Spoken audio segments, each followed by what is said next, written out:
Hello guys, আসসালামু আলাইকুম। কেমন আছো তোমরা সবাই? আশা করি সবাই খুব ভালো আছো। এখানে আমি গরু মাংস রান্না করবার জন্য প্রথমে কড়াইয়ের মধ্যে পেঁয়াজ দিয়ে দিয়েছি, দারচিনি, এলাচ, তেজপাতা দিয়েছি। তারপর কড়াই গরম হয়ে গেলে তেল দিয়েছি। এই সমস্ত উপকরণ আমি খুব সুন্দরভাবে লাল লাল করে ভেজে নিয়েছি। ভেজে নেওয়ার পর এখানে আমি রসুন দিয়ে দিলাম, রসুন বাটা দিয়ে নাড়াচাড়া করে নিয়েছি খুব সুন্দর করে। নাড়াচাড়া করে এখন একে একে এখানে সব মশলা দিয়ে দেব। তার আগে একটু পানি দিয়ে দিচ্ছি, পানি দিয়ে নাড়াচাড়া করে দিচ্ছি। এখন এখানে সমস্ত গুঁড়া মশলাগুলো দিয়ে দেব। এখানে দিয়ে দিলাম আদা বাটা, 2 চামচ আদা বাটা, 2 চামচ জিরা বাটা,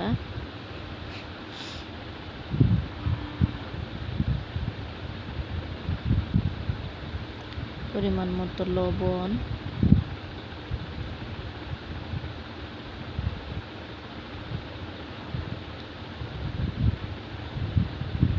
তারপর দিয়ে দিচ্ছি হলুদের গুঁড়া, তারপর দিয়ে দেব ধনিয়া গুঁড়া,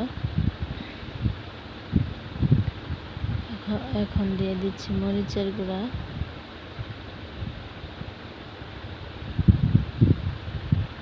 সব মশলা দিয়ে এখানে খুব সুন্দর করে নাড়াচাড়া করে নেব।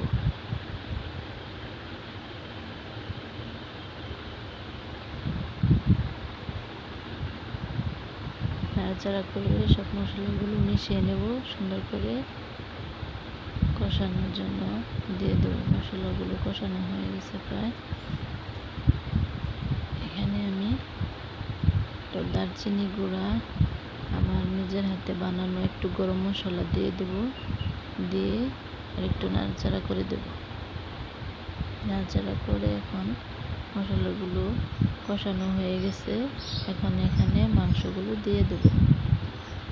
মাংস দিয়ে খুব সুন্দর করে নাড়াচাড়া করে মশলার সাথে ভালোভাবে মিশিয়ে নেব। মিশিয়ে নেওয়ার পর একটু ঢেকে দেব। মাংস কষানোর জন্য ঢেকে একটু রেখে দেব।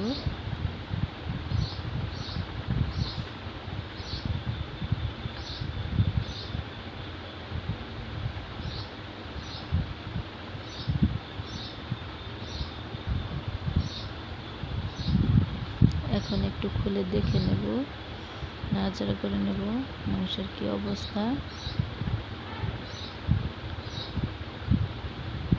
নাড়াচাড়া করে দিই, নাড়াচাড়া করে আর একটু ঢেকে দেব।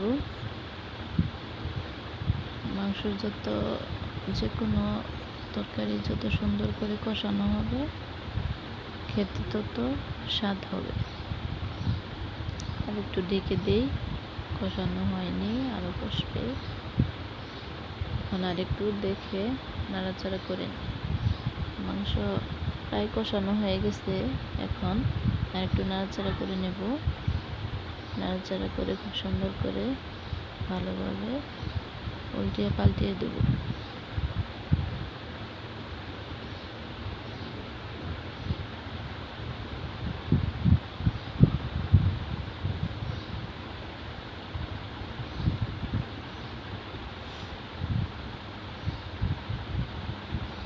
এখানে মাংস প্রায় কষানো শেষ। মাংস কষানো হয়ে গেছে। এখন একটু এখানে সিদ্ধর জন্য পানি অ্যাড করে দেব।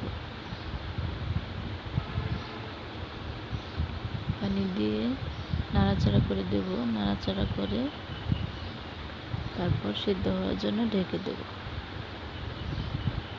ঢেকে কিছুক্ষণ রেখে দেব, সিদ্ধ হতে থাক।